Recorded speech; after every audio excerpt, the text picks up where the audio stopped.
C'est quoi que tu détestais le plus en italien? Bon, un peu comme ici en Suisse, l'administration. L'administration italienne, rien n'était sombre, jamais sombre. Ok. Et par exemple, tu as un exemple? Oui, même pour poster une lettre à la poste, il fallait une journée de congé pour accomplir cette mission, entre guillemets. En étant anglais, je suis vraiment habitué au... Oui.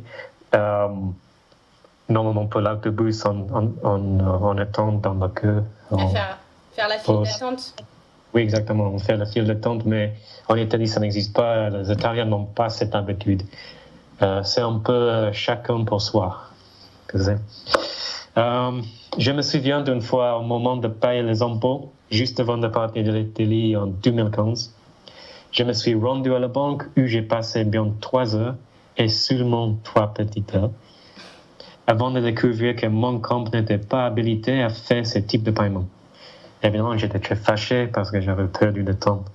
Et c'était... Bien sûr, 3 heures, c'était pas rien. Oui, c'était seulement 2 jours avant que je suis parti.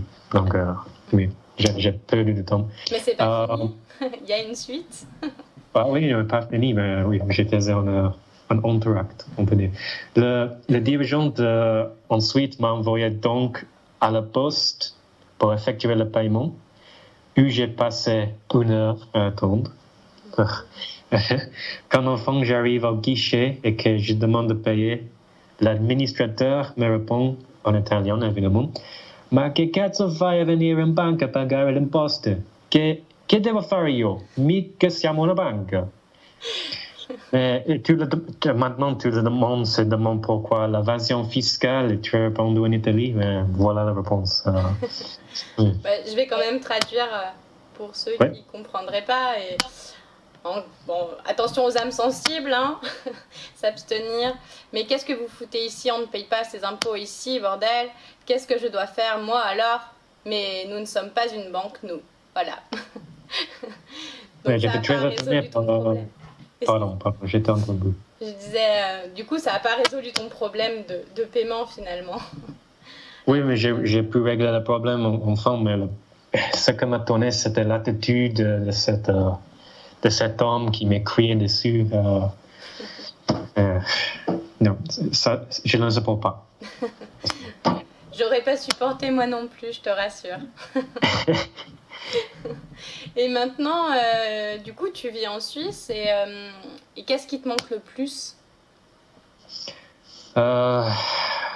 Bon, mes amis me manquent chaque jour. Je reste parfois en contact avec eux, mais c'est difficile à cause du travail.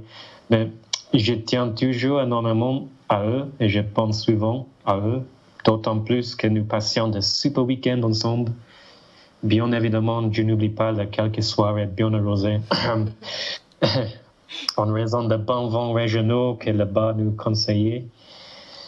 Bon, ça faisait partie de la culture trevisanne où les gens sortaient le soir en portant le meilleur habit pour se faire voir.